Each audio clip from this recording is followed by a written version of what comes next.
Okay, so, we always appreciate getting stuff from our listeners, and you guys have sent in some really interesting things from the National Archives about the JFK assassination investigation. Yeah, these documents are really fascinating little pieces of this, huge historical event. And I think what's so cool is that they really are like these little windows into this, incredibly complex thing. Absolutely. And what you've sent is a memo from July 29th, 1968, which is looking back at Marina Oswald's testimony. Right? And then another one from February 7th, 1975, Okay. which is about requests for specific documentation related to a study from mid-1967. Got it. So we have these two documents separated by, time and what they're focusing on. Yeah. But both of them offer a really fascinating look into how people were still trying to figure out what happened. Absolutely. So this is going to fun to go through these with everybody listening because we're not going to get into every little tiny detail, but we want to pull out the stuff that's really interesting and then talk about why it might be significant. So let's dive into this first memo from July of 68 about Lee Harvey Oswald and Marina Oswald. Okay, so this memo starts by saying that on July 26, 1968, a source named Rocca, Raqqa, okay. um, and they were probably connected to the CICRNA, Okay. which is a division in the CIA that deals with counterintelligence, special investigations, and research and analysis. Got it.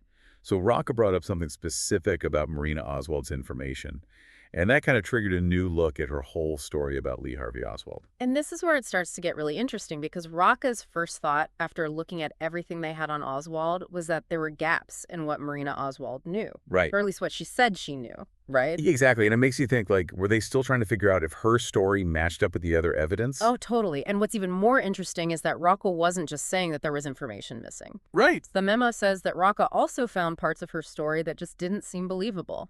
Yeah. So even years after the assassination, they were still questioning if she was telling the truth.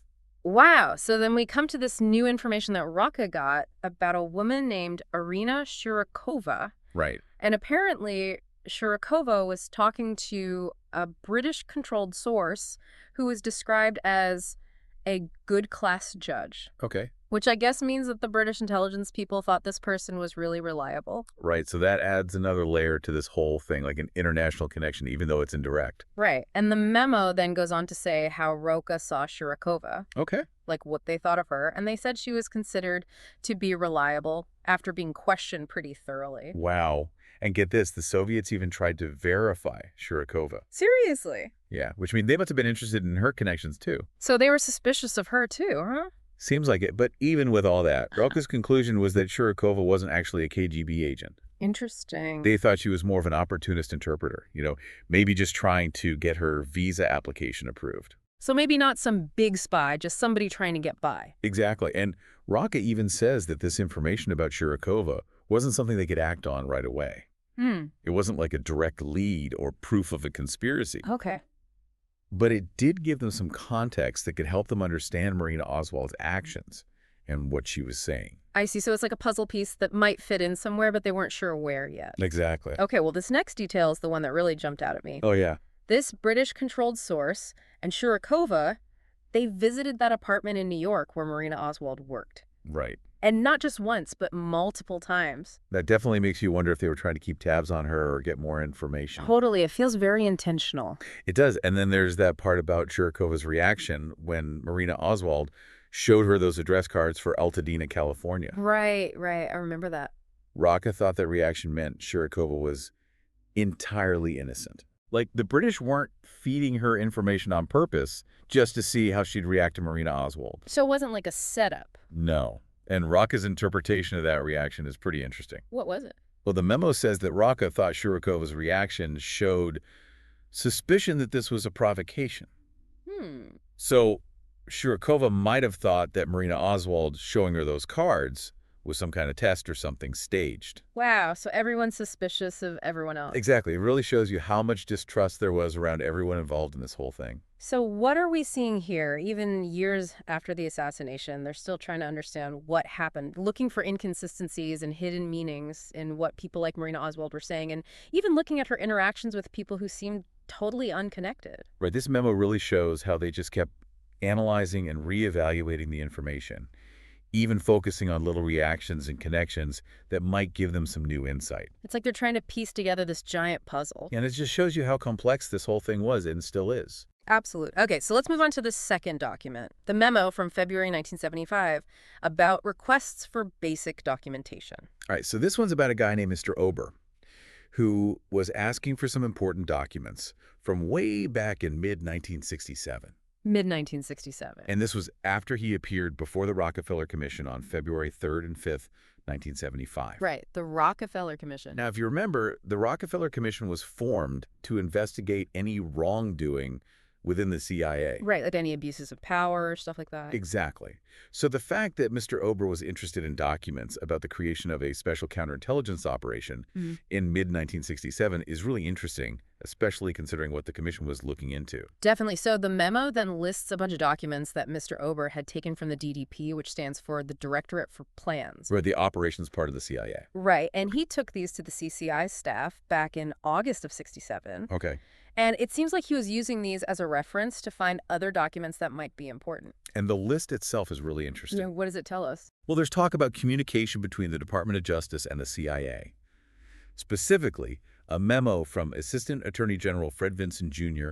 to the Director of Central Intelligence. Okay. And it mentions the director's response, too. Got it. And then we have these internal CIA messages. They're identified by their director numbers. Okay. And there are memos going back and forth between different divisions within the CIA, like the WH division and the Office of General Counsel. So it sounds like there was some kind of initiative going on that involved both the CIA and the Justice Department. Definitely. And the way they kept track of these documents is fascinating. What do you mean? The memo tells you exactly where copies of these documents were kept in different CIA offices, like the Office of General Counsel, the WH Division, and even this thing called the DDOP SITG Rybat Mhal Famash Pasha Kronos. Whoa! Say that 3 times fast. Right. It's a mouthful, but it refers to their filing systems and communication channels. So basically, they were super organized and meticulous about keeping records. Exactly. And Mr. Ober was also interested in some memos sent from the DDI. DDI? Yeah, the Directorate of Intelligence, the part of the CIA that does analysis and assessment. Okay. And these memos were sent to Mr. Houston, the General Counsel, and they were about Stokely Carmichael and his travels. Stokely Carmichael? Yeah, he was a big figure in the civil rights and black power movements. Right. I remember learning about him. And the memo says that Mr. Houston would then pass this information on to the Department of Justice. Oh, wow. So the government was clearly concerned about potential unrest and the civil rights movement. For sure, it shows they were keeping a close eye on Carmichael and sharing information about him with the Justice Department. Which makes you wonder how much surveillance was going on and what kind of information they were sharing. Yeah, it's a big question.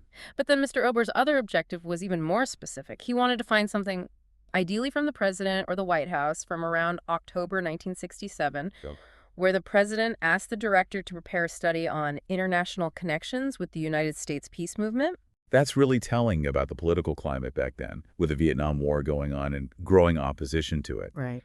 The White House wanted to know if foreign countries were influencing the peace movement here. So this request for a study really shows how worried they were about outside forces affecting things at home. Exactly. And the memo confirms that they did start this study. They did. There's a memo for the record from late October 1967 saying the president had asked for this study and that the CI staff, the counterintelligence part of the DDP, would be giving information to the DDI, who would then write the actual study.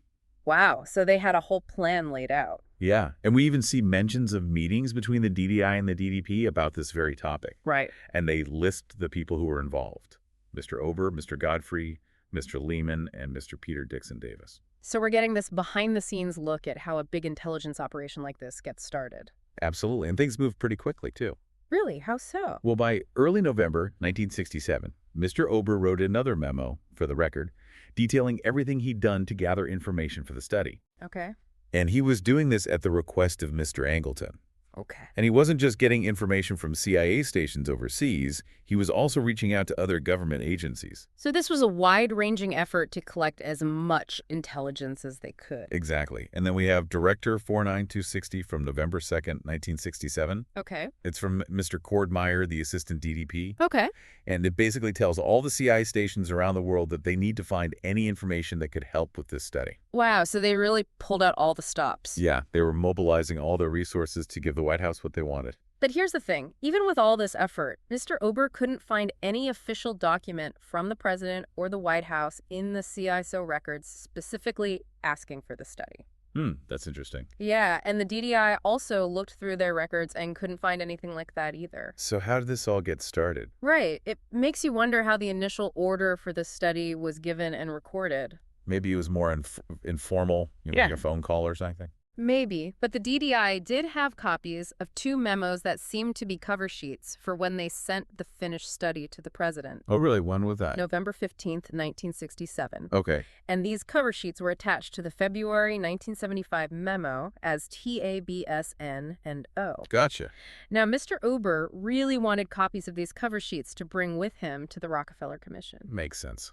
But he couldn't just take them. He had to get permission from Mr. Nosh. So even years later, these records were still considered sensitive. Definitely. And there were rules about who could see them. And in the end, Mr. Nosh did give Mr. Ober permission to take copies of TABS and NO, He did. but just as reference material. Okay. And the commission would have to officially request copies through Mr. Nosh if they wanted them for their investigation. Got it. So it was very controlled. Absolutely. And one more thing. Yeah. It looks like the guy who wrote this February 1975 memo was asked by Mr. Nosh to make a copy of it, along with TABS and NO. Why was that? Because Mr. Nosh thought that that particular office hadn't seen these documents before. So they were making sure everyone had the information they needed. Exactly. They were trying to be thorough. So when we look at these 2 documents together, we're seeing a lot of activity happening in the years after the JFK assassination. Right. On one hand, you've got this super close examination of what people were saying. Like trying to find any little lie or inconsistency. Exactly. And then on the other hand, you've got these internal studies and requests for information. Which shows you what the CIA was worried about at the time. It's a really interesting contrast. It is. You got this focus on the tiny details and then this bigger picture view of what was going on. And both of them are connected to this incredibly huge event that changed everything. For sure. So here's something to think about. What do these 2 very different documents tell us about all the pressure and the different things that investigators and intelligence agencies had to deal with in the years after the JFK assassination? Right. But what are their priorities? Exactly. And what new questions do these documents raise for you about this whole complex historical puzzle? It's a puzzle that people are still trying to solve. Absolutely. Yeah. So keep digging into these historical records and maybe look deeper into the people and the events mentioned here. There's always more to discover. Yeah.